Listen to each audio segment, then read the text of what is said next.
Hey everybody, Tim here with today's episode of Stranger Things, Season 1, Episode 4, The Body. So first of all, the title is a great title. It's a reference to the Stephen King short, The Body, which they made the movie Stand By Me based off of. And, I mean, that kind of has a very strong connection to this, where we saw in previous episodes where, like, there was the flashback scenes of Will and Jonathan were very reminiscent of the, like, Stand By Me, with the flashback scenes of, like, Will Wheaton with John Cusack and stuff like that. So I thought that was perfectly titled. Overall, this is a great episode. Like, the whole first season of Stranger Things is really well done. I am watching this for the second time, so it's a little unfair because I kind of know what's going on and stuff. But that's why I'm super excited to get to Season 3, because I have not watched Season 3 yet. So, from the beginning of this one, like the last episode, we saw them finding Will's body and pulling it out of the water, which I can remember the first time I watched this, I was like, well, shit, like, are they really, like, they're just killing off this little kid that early in the show, and what are they going to do for the other 4 episodes? Because we're halfway through the series at this point, or the first season at least. And so this episode starts with Hopper going to tell Joyce that he found the body. And we just kind of see Joyce as she's breaking down more and more and more. And in the meantime, like, there's the whole, where Mike can hear the music of the should I stay or should I go now, which this series has forever changed how I listen to that song. Anytime I hear this song, I'm like, oh, it's that stupid song, because of what Mike says to Dustin and Lucas, where it's like, oh, he was singing that dumb song that he likes of the should I stay or should I go. It's a little sad because we see Jonathan and how he is just done with Joyce. And, like, I mean, he has a difficult time where, like, when they reveal the body and Jonathan throws up, and how he's just, like, done with Joyce's shit. And he's like, no, we need to start planning the funeral. We need to get this taken care of. But Joyce is still like, no, he is alive. And she is so determined to prove that Will is still out there.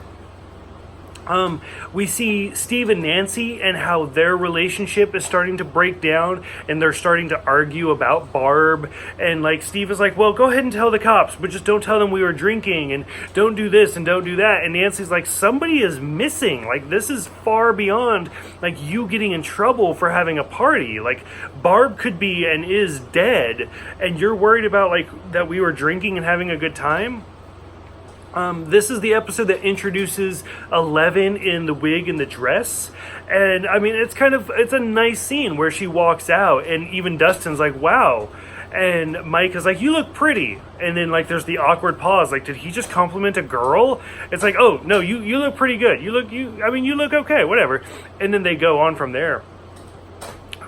Seeing Shepard, or whatever the guy's name was, that goes into the wall was super intense. Like, I loved all of the film editing in that scene where he goes in the wall and we can kind of hear him, but then he gets, like, eaten or something. We don't actually see what happens. And then when they pull the chain back and the wall, it's almost like filmed in reverse as the wall, like, comes back together. Like, it's super scary, and it's really, really well done on how they filmed those scenes with that guy. Troy, the kid that's always bullying Mike and Dustin and Lucas, finally kind of gets his comeuppance, where he's laughing at Will's memorial speech, and Mike actually shoves him, and it's such a great scene.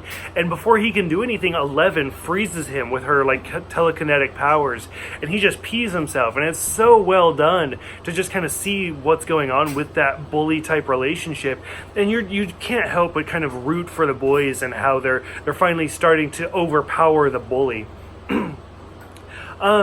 I loved the scene where Hopper goes to the bar. It's so intense and it's so emotional, where he's talking to the guy and he's like, oh, my daughter won a spelling bee, and she, like, this is the word and all of this. And because we know as viewers that his daughter has died, but he's lying to kind of get the conversation going.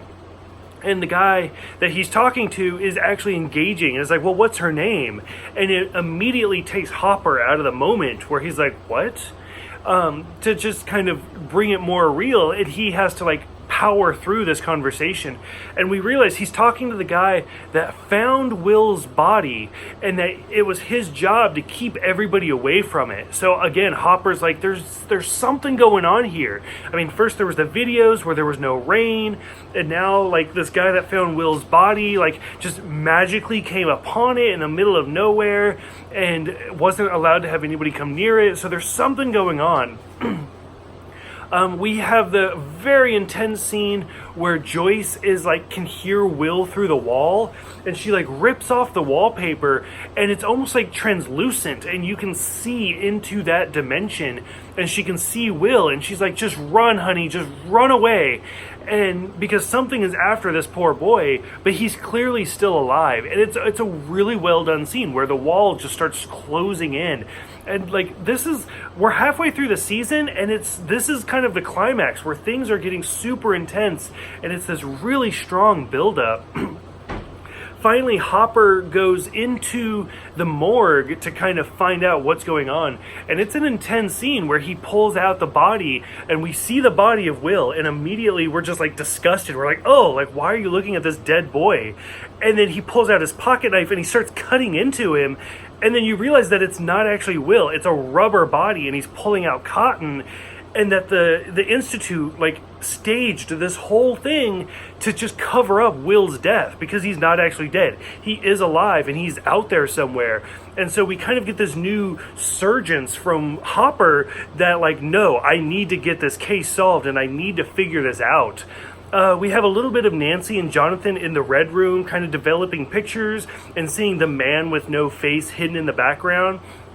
And then like probably one of the most intense like ending scenes where Lonnie shows up to kind of try to comfort Joyce, and then Hopper goes to the plant, the institutional whatever it is, and he has like fence cutters, and he starts cutting a hole in the fence because Hopper's done. He's like, no, you faked a dead boy's body, I'm gonna figure out what's going on. And we see him like trying to get in.